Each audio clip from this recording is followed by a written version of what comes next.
नमस्कार दोस्तों, स्वागत करता हूं आप सबका एक नई वीडियो के साथ। दोस्तों, प्रीमियर एक्सप्लोसिव लिमिटेड स्टॉक में आप सबको पता होगा 14% की तेजी, और प्रीमियम शेयर के अंदर इतनी तेजी आने के बाद तकरीब पे आई है। आई होप आप लोगों की भी नज़र आई होगी। और इसी के साथ मैं बोलना चाहूँगा, अगर प्रीमियर स्टॉक के अंदर या प्रीमियम शेयर के अंदर आपकी पहले से इन्वेस्टमेंट थी और आप सोच रहे हैं प्रॉफिट बुकिंग का, या फिर प्रीमियम शेयर के अंदर आप लोग एक नई पोजीशन बनाने का देख रहे हैं इस 14% की तेजी के साथ किसी ब्रेकआउट को देखते हुए, तो इस वीडियो को ध्यान से देखना बहुत ज़्यादा खास होने वाली है आप सबके लिए। दोस्तों, ये प्रीमियर शेयर वाकई में एक अच्छा प्रॉफिटेबल शेयर बन सकता है या नहीं बन सकता, आइए A to Z इन्फॉर्मेशन हम लोग ले लेते हैं। सबसे पहले तो बोलना चाहूँगा, किसी भी स्टॉक में इन्वेस्टमेंट करते हो तो हमें ये पता होना चाहिए कि आखिर उसका जो होल्डिंग पैटर्न है वो कैसा है ना। बड़े प्लेयर का पैसा कितना लगा है, तो यहाँ पर सबसे पहले प्रमोटर की जो हिस्सेदारी है वो 41% है। अच्छी खासी है, कोई ज़्यादा अच्छी बुरी भी नहीं बोलूँगा। FI ज़्यादा नहीं है, मैं बोलूँगा कि ना के बराबर ही है, 0.72%। DIs की बात करूँ, अच्छी खासी होल्डिंग रखते हैं 8% की, लेकिन वे बेचते आ रहे हैं, निकल रहे हैं इसमें से, है ना। काफ़ी टाइम से लॉन्ग टर्म से हम देख रहे हैं कि ये पिछले 3 सालों से इसमें से अपनी प्रॉफिट बुकिंग करते जा रहे हैं। पब्लिक की बात करूं, यहाँ पर पब्लिक आहिस्ता आहिस्ता करके माल खरीदी जा रही है, DIs बेची जा रहे हैं, ठीक है। तो ये बात ध्यान रखना। सिर्फ एक ही चीज़ बुरी देखने को मिल रही है कि ये लोग माल बेच रहे हैं आहिस्ता आहिस्ता। 10 से आज 8 पे रह गए, 2% माल बेच दिया हुआ है। और क्या वो 2% FIs ने खरीदा है? नहीं खरीदा। कुल मिला के 0.7 आप कह सकते हो FIs ने खरीदा है। तो एक चीज़ कहना चाहूँगा कि ये चीज़ इसमें नेगेटिव है। बाकी ओवरऑल होल्डिंग तो भैया अच्छी है, लेकिन इसी तरह अगर DIs FIs इसमें होल्डिंग नहीं बढ़ाते हैं और कम करते जाते हैं तो वो चीज़ अच्छी नहीं है। बाकी अदर MF होगा, म्यूचुअल फंड जिसे हम कहते हैं, उनकी भी 14% के करीब है, लेकिन अगर आप नोटिस करो तो वो भी बेच रहे हैं स्टॉक में। तो जाने की प्रॉफिट बुकिंग जो है ना, वो लगातार इस स्टॉक में चल रही है बड़े प्लेयर, बड़े निवेशकों के द्वारा। तो फिर से कह रहा हूँ, प्रीमियर शेयर के अंदर प्रॉफिट बुकिंग बड़े प्लेयर के द्वारा की जा रही है, इस बात को बिल्कुल भी भूलिएगा मत, ठीक है। अब आगे बात करते हैं यहाँ पर इसके प्रॉफिट की, कुछ रेवेन्यू की। तो रेवेन्यू अच्छा खासा कंपनी जनरेट कर रही है, ग्रोथ हो रही है। नेट प्रॉफिट की बात करें तो कंपनी हाल फिलहाल में अपने आप को प्रॉफिटेबल में लेके आई है। पिछले 3 सालों से कंपनी अपने आप को प्रॉफिट में शो कर रही है। कर्जे की बात करूं तो कंपनी अपना कर्जा आहिस्ता आहिस्ता ख़त्म कर रही है, ये एक प्लस पॉइंट है। बात करें कंपनी के पास क्या काम करने के लिए कोई दिक्कत है, तो यहाँ पर ऑपरेटिंग एक्टिविटी में अच्छा खासा कैश इनके पास है, इनको काम करने में कोई भी दिक्कत जो है वो नहीं हो रही है। तो इसका मतलब जो प्रॉफिट बना रहे हैं वो इनको कहीं ना कहीं मिलता जा रहा है। बात करें मेन इनकम स्टेटमेंट की, तो यहाँ पर हमें ये देखने को मिल रहा है कि जो कंपनी का पैसा है वो सारा का सारा उनकी सेल्स से ही हमें मिलता है। तो ये बहुत अच्छी बात है कि मेन कोर बिजनेस से ही उन्हें पैसा आ रहा है, ठीक है। आइए थोड़ा सा बैलेंस शीट के ऊपर नज़र डालते हैं कि कितनी कैश रिच कंपनी ये है, ठीक है। तो यहाँ पे वेट करिए, पेज को ओपन होने दीजिए। जैसे ही पेज ओपन होगा मैं आपको बता देता हूँ। तो यहाँ पर आप लोग देख पाओगे ये स्टैंड अलोन है, हमेशा कंसोलिडेशन के बेसिस पे ही किसी भी स्टॉक को देखा जाता है, ये बात ध्यान रखना।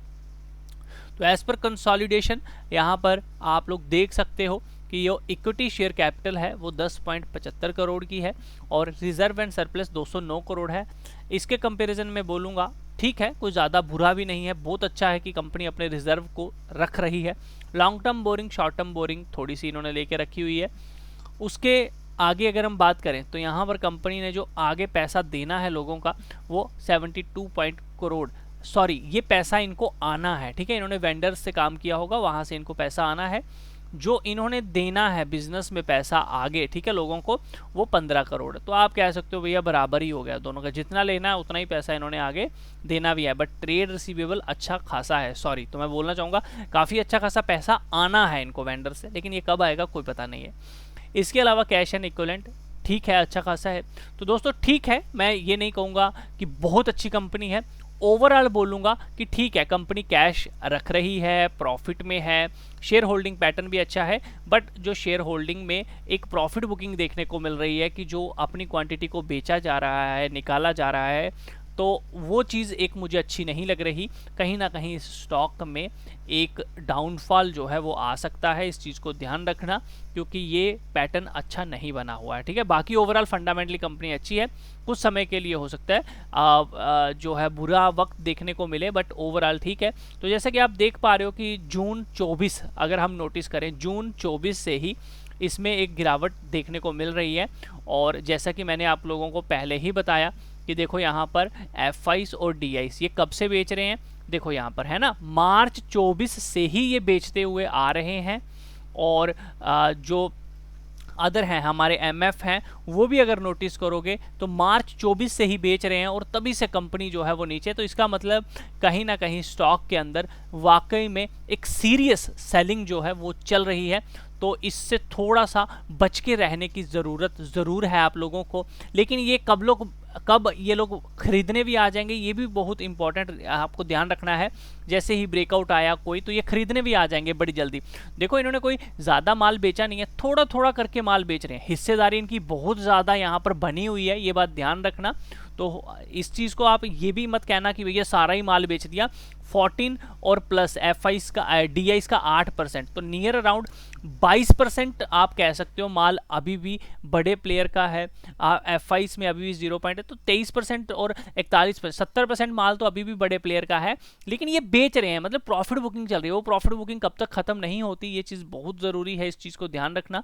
तो यहाँ पर आपको बोलना चाहूँगा कि एक ब्रेकआउट जैसा बन रहा है सिनेरियो, बट इस ब्रेकआउट में अब ऊपर की तरफ 515 रुपये का एक रेजिस्टेंस है। वीकली बेसिस अगर ये क्लोजिंग देता है, सबसे पहले तो मैं बोलूंगा कि थोड़ा अवॉइड कर दो, क्योंकि ये जो सीरियस सेलिंग आ रही है ना, उसको कन्वर्ट होने दीजिए पॉजिटिव में, है ना।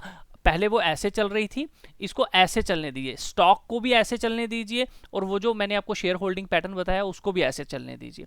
तो सबसे पहले तो एक 515 रुपये 40 पैसे का इस हफ्ते की क्लोजिंग चाहिए हमें नेक्स्ट वीक में।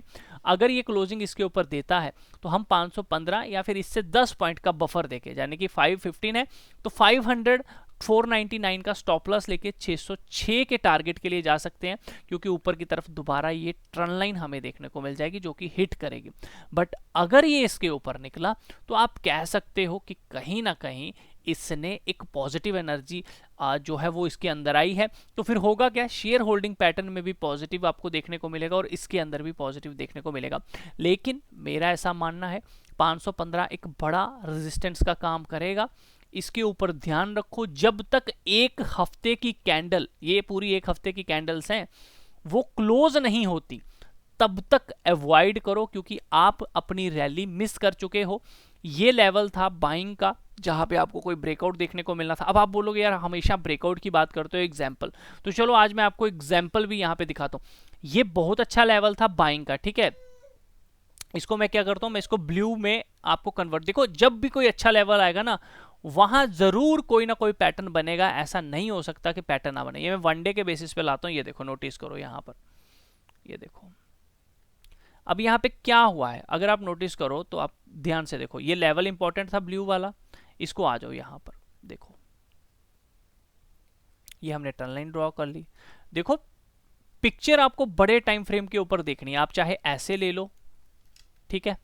ये ब्रेकआउट आया, रीटेस्ट, फिर से रीटेस्ट करने आया, ये ऊपर की तरफ यहां से चल पड़ा।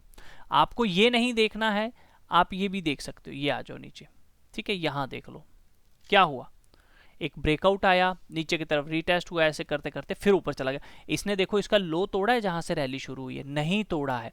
तो कोई ना कोई उसी लेवल पे देखो, यहाँ पे एक बार बाइंग हुई, 2 बार बाइंग हुई, 3 बार बाइंग हुई। जब 3 बार यहाँ पे सपोर्ट लेके ऊपर जा चुका है, प्लस अगर आपको पता है 3 बार सपोर्ट लिया, आप यहाँ पे भी अगर ट्रेंड लाइन ड्रॉ करते और इस एरिया पे कहीं बाइंग करते, ये स्टॉप लॉस रखते, और जितना यहाँ पे आपका ये स्टॉप लॉस बना, आप उतना ही अगर टारगेट लेते हो, तो आई होप अभी तक आप अचीव कर चुके हो, हिट भी किया है, ठीक है।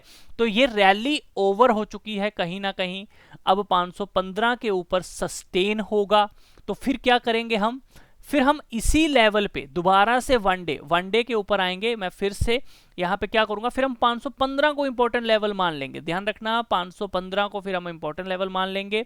और यहाँ पे क्या करेंगे, फिर से वनडे के बेसिस पे आएंगे और देखेंगे यहाँ कोई सिनेरियो बन रहा है तो अपनी ट्रेंड लाइन या कोई कैंडल पैटर्न, तो हम वो स्टॉप लॉस लेके यहां तक का पहला टारगेट ले लेंगे, ये बात ध्यान रखिएगा, ठीक है।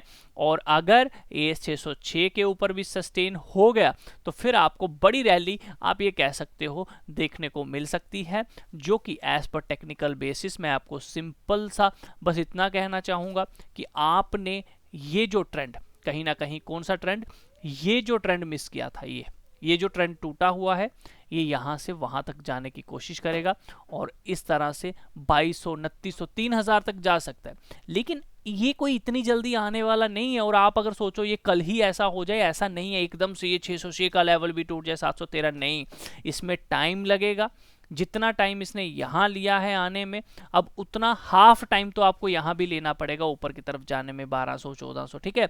ये भी हो सकता है ये अपने इसी चैनल पैटर्न को, ये जो चैनल पैटर्न चला था, ये इसमें वापस आके कुछ इस तरह से चले, ठीक है। तो ये भी हो सकता है दूसरा सिनेरियो कि ये ऊपर आने के बाद इसको तोड़ ही ना पाए, इसके साथ ऐसे ऐसे चलना शुरू कर दे। तो ये आपको देखना है, समझना है कि ये किसको फॉलो करेगा, क्या ये इसको तोड़ के यहाँ जाएगा या इसके नीचे इसको नहीं तोड़ पा रहा, ठीक है। जहां आपको प्रॉफिट बुकिंग करनी है 713, 606 एक इंपॉर्टेंट लेवल रहेगा। 606 के ऊपर सस्टेन हुआ तो बड़ा मूव देखने को मिलेगा, लेकिन स्टॉप लॉस हम 606 का भी रख सकते हैं, क्योंकि यहाँ पे प्रॉफिट बुकिंग जो है वो की जा रही है, तो हो सकता है जानबूझ के ये ब्रेकआउट दिखाया जाए और फॉल कर जाए। तो इसमें स्टॉप लॉस के साथ जरूर चलना, क्योंकि कहीं ना कहीं बड़े प्लेयर सेलिंग कर रहे हैं। आई होप आप लोगों को वीडियो अच्छा लगा होगा। अच्छा लगा है तो लाइक ज़रूर करना। इसी तरह की और वीडियोस पाने के लिए आप चैनल को सब्सक्राइब कर सकते हो, ताकि नेक्स्ट वीडियो का आपको टाइम पे अपडेट मिल सके। ट्रेड लेने से पहले एक बार अपने फाइनेंशियल एडवाइजर से ज़रूर पूछिए, क्योंकि रिस्क आप सब